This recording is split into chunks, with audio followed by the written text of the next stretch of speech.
न'खर जानानै बे बिटिआरनि न'खौ मोननानै आङो न'खौ लुफुंनो हानायखाय आङो गोजोननायखौ मोनबाय आरो प्रमद बर' सारखौ आङो गोजोननाय जासिबाय हेमन्त बिश्व शर्माखौ आं गोजोननाय जासिबाय।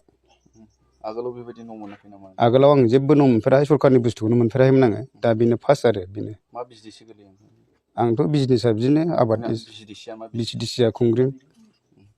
मा मावो? गाहाय मन्त्रि नरेन्द्र मदिनि 74थि जोनोम सानजों लोब्बा लाखिनानै खुंग्रिं बिसिडिसिनि सिङाव बेखेवदों लुफुंजानाय PMAYG न'।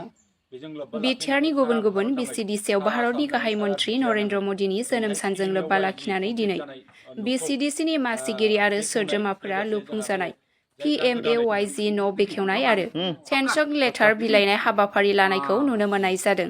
बे असिलायैनो दिनै 19 नं सिदली बियाबनि सिङाव थानाय खुंग्रिं बिसिडिसिआव गासै 131 गं लुफुंजानाय PMAYG न'खौ बेखेवनाय जायो।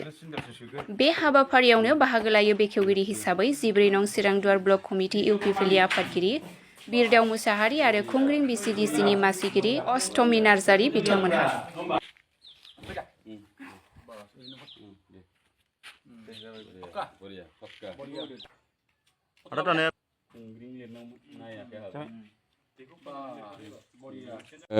नोंथां ससियेल मिडिया मोननिसिम गोजोननाय जासिग्रोबाय बुंनायनि सुबिदा आरो फोरमायनायनि सुबिदाखौ मोननायनि थाखाय खुंग्रिं बिसिडिसिनि चेयारमेन जानानै आङो खुब गोजोननाय मोनदों।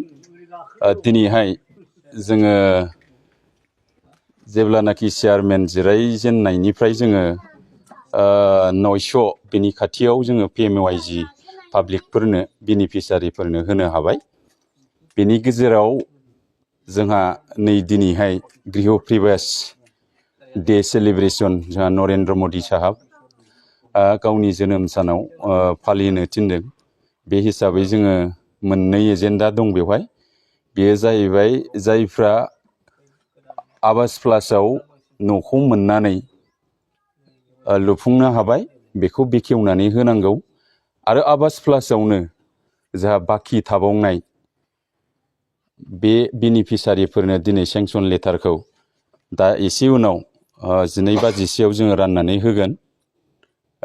आंबो गोजोननाय जासिदों दिनैहाय सारमोननो जोंहा नरेन्द्र मदि आथिखालनि भारत सरकारनि PM आरो आसामनि जोंहा डक्टर हेमन्त बिश्व शर्मा सार आरो आथिखालनि बिटिआरनि चिफ प्रमद बर' सारमोननि दैदेननायाव जोङो जथेस्थ' न' गैजायै बेनिफिसारिफोरनो अहर अहर गामियाव बिदिनो 20 खान 30 खान बेखिनि न'खौ मोननो हाबाय। बिनि थाखाय जोंबो खामानि मावनो मोननानै जोबोद गोजोननाय मोनदों। जिहेथु गैयै न' गैजायैफोराबो दिनैहाय गंफा गंफा न' लुफुंनानै लानो हादों। बिनि थाखाय आं बेनिफिसारिफोरनिसिमबो आङो गोजोननाय जासिगोन आरो जोंनि भारतनि आरो आसामनि आरो बिटिआरनि जोंहा चिफ सारमोननिसिमबो PM सारमोननिसिमबो आङो गोजोननाय जासिगोन।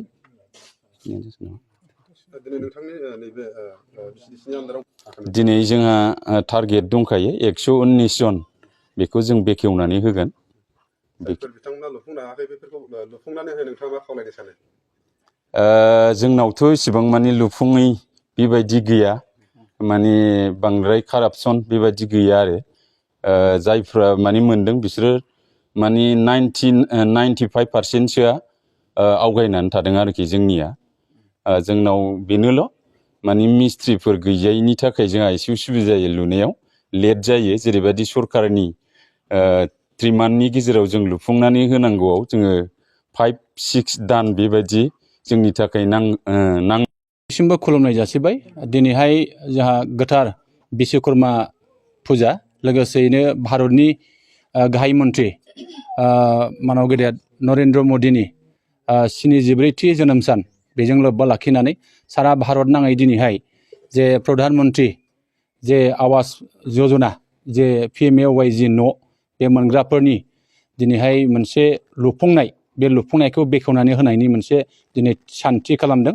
आरो बे सान्थि खालामनायाव आङो सिरलि चिरां डेभेलपमेन्ट ब्लकनिफ्राय आंखौ नैबे खुंग्रिं बिसिडिसिनि सिङाव जेसेबां न' लुफुंजाबाय बेखौ बेखेवनानै होनो थाखाय आंखौ बिथांमोना बिथोन हरनाय लेखा आं बाहाय फैनानै दिनैहाय जोंनि नैबे खुंग्रिं BCDC सिङाव थानाय जोंहा 131 न'खौ दिनैहाय जोङो बेखेवनानै होबाय आरो बे बेखेवनानै होनायखौ होनानै आं जोबोद गोजोननाय मोनदों आरो आं बेखौनो खावलायनो लुबैदों जोंहा 14 नं चिरां दुवार समस्तिनि सिङाव 4,500निफ्राय 5,000सिम जोंहा कासा हाउस आरो आवास प्लास बेखौ मोननो हादोंमोन गासै 9था BCDCआव आरो जोङो दिनैहाय आरो गोदानै 600निफ्राय 700 बेबादि गोदानै जोंहा न' मोननायनि थाखाय दिनै सेंसन लेटार बा मेसेज राननायनिबो जोंहा हाबाफारि दङ आं आसा खालामगोन जे जायफ्रा दिनै बे न'खौ मोनबाय बिथांमोना लुफुंनानै लानो हाबाय बेनि थाखाय आङो बिथांमोननिसिम आङो रोजा रोजा साबायखर जासिगोन आरो नैबे न' होगिरि